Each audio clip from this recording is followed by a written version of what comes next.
बिस्मिल्लाहिर्रहमानिर्रहीम।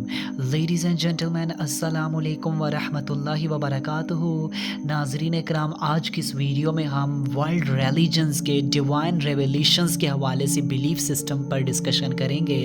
आप सबसे गुजारिश है कि अगर आपको हमारा मैसेज पसंद आए तो हमारे इस पैगाम को अपनी कम्युनिटी के दीगर अफराद तक भी शेयर कीजिए और इस कार खैर में हमारा साथ दीजिए। तो आइए बिना टाइम वेस्ट किए अपने आज के इस यूनिक से टॉपिक की जानिब बढ़ते हैं। Ladies and gentlemen, if we look at the list of world religions, तो हम सब से पहले यहाँ पर अगर इब्राहिमिक रिलीजन्स की लिस्ट को देखते हैं तो as we all know that जिसमें हमें हिंदुज़म टॉप पे नज़र आएगी। इसके अलावा आप देखें सिखिज़म है, बुद्धिज़्म है, शिंटोइज़म है, कम्युनिज़म आपको नज़र आएगी। इसके अलावा आज के जदीद दौर में साइंटिफिक दौर में एथियज़म आपको नज़र आएगी और different school of thoughts, different belief system आपको नज़र आते हैं। आपको मालूम है कि ये जितने के जितने रिलीजन्स या जितने के जितने फ़िलोसफीज़, थॉट्स जो भी हैं, आप देखें कि इनमें डिवाइन रेवलेशन पर किसी किस्म का बिलीफ सिस्टम नहीं पाया जाता। They peoples didn't believe in any divine revelations. They peoples didn't believe in Bible. They peoples didn't believe in Torah, Psalm and Quran. ये लोग किसी किस्म के डिवाइन रेवलेशन पर बिलीव नहीं रखते। हाँ, इनके अपने रिलीजन की कुछ किताबें लिखी हुई हों या कोई और स्क्रिप्चर्स हों, ये उन पर बिलीव रखते हैं, लेकिन ये प्रॉपर सिस्टम जो अल्लाह ताला की तरफ से डिवाइन रेवलेशन आती है, जिसमें आपके प्रॉपर सिस्टम होता है, जिसमें political, social, economical, personal laws, each and everywhere, each and every corner of life जिसमें डिस्कस किया जाए, ये उस किस्म की रेवलेशंस पर नहीं बिलीव रखते। और ये लोग ज़्यादातर ये बिलीव रखते हैं कि इंसान जो है, मज़हब है, वो उसका ज़ाती मसला है। और ये वेस्ट में भी आज आपको ये चीज़ बहुत अक्सरियत में नज़र आती है कि जो रिलीजन है वो इंसान की पर्सनल चॉइस है, उसका ज़ाती मसला है। लिहाजा ये कहते हैं कि इंसान मंदिर जाए, गिरजा जाए, या जिधर भी उसकी इबादत गाह है वो उधर जाए, इबादत करे। बाकी उसकी ज़िंदगी, उसके फ़ैसले हैं, उसकी ममलकत में इंसान ही कानून साजी करेगा। रियासत में, स्टेट में जो कानून बनाए जाएंगे उसमें इंसान खुद मुख्तार है। लिहाजा ये जो बिलीफ सिस्टम है ये इंसान को ह्यूमन स्लेवरी में लेकर जाता है।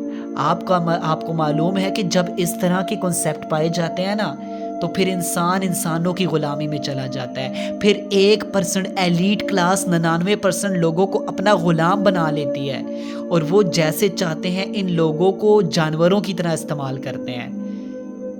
आप देखें, साइकोलॉजिकल फैक्ट है ना कि इंसान तो ख़ता करेगा। जब भी इंसान कानून साजी करेगा, जब भी इंसान रियासतों के कानून बनाएगा, इंसान घरों को लीड करेगा, खुद कानून साजियाँ करेगा, हर लिहाज से इंसान के बनाए हुए कानून चलेंगे, तो इंसान तो किसी की हक तलफी कर सकता है, किसी ना किसी कम्युनिटी की, किसी ना किसी सोसाइटी की ज़रूर हक तलफी होगी। लेकिन जब हम देखें, जब हम गॉड लॉ को, जो इस यूनिवर्स का क्रिएटर है, उसके कानून को अगर हम नाफिज कर लें, तो डेफिनेटली वो तो यूनिवर्स का क्रिएटर है, वो किसी की क्या हक तलफी करेगा। उसके निज़ाम में प्रॉपर जस्ट फ्लेक्सिबिलिटी, इंसाफ आपको नज़र आएगा, जो हर एक इंसान को उसके हकूक़ दे सकता है, जिसमें किसी की हक तलफी की कोई चांस ही नहीं है।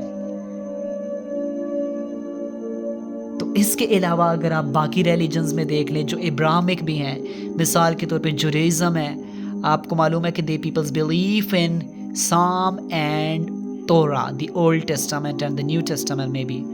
आपको मालूम है कि उन्होंने अपने वक्त के सिस्टम को तो फॉलो किया। इसके बाद आप क्रिश्चियनिटी को देख लें, क्रिश्चियनिटी बिलीव्स इन बाइबल, तोरा एंड साम, वो इन चीज़ों को मानते हैं। लेकिन ये दोनों रिलीजन्स इब्राहिमिक होने के बावजूद भी जब अल्लाह ताला का लास्ट मैसेज आता है, ये उसका इनकार कर देते हैं, उस पर ये बिलीफ नहीं लाते। और आप देखें, ये तो एक नेचुरल फेनोमेना है, ये तो एक नेचुरल फैक्ट है कि आज आप देखें लॉ में, कानून साजी में भी आप देखें, आपको मालूम है कि रिफॉर्म्स लाई जाती हैं। जब जब वक्त बदलता है, ज़माने में जिद्दत आती है, ترقی ہوتی ہے تو وقت کے ساتھ ساتھ ریفارمز لائی جاتی ہیں اور پرانے جو قوانین ہوتے ہیں ان کو ریووکڈ کر دیا جاتا ہے یا ان میں کچھ چینجز لٹ بٹ لے آئی جاتی ہیں. تو قرآن میں بھی ایسا ہی سسٹم ہے. قرآن از دا نیو کانسٹیٹیوشن. اب آپ نے اس کانسٹیٹیوشن کو فالو کرنا ہے. یہ بائبل اینڈ تورا میں کچھ ریفارمز لا کر اس میں سسٹم کریٹ کیا گیا, کچھ چیزوں کو ریووکڈ کر دیا گیا اور اس میں اتنی فلیکسیبلٹی رکھی گئی کہ ایک تو یہ انٹرنیشنل لا ہے اور یہ ٹل دا ڈے آف ججمنٹ, آخری روز تک اس کو دنیا میں امپلیمنٹ کیا جا سکتا ہے.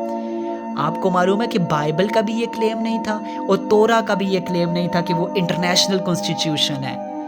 وہ تو just for the peoples of Israel آئے تھے, وہ تو اسرائیلائٹس کے لیے آئے تھے اور ان میں تو اتنی فلیکسیبلٹی تھی بھی نہیں کہ وہ پوری دنیا میں ایک ہی ساتھ امپلیمنٹ کیے جا سکیں. ان میں اتنی فلیکسیبلٹی نہیں تھی اور وہ زمانے کی تبدیلیوں سے, چینجز سے بھی محفوظ نہ رہ سکے.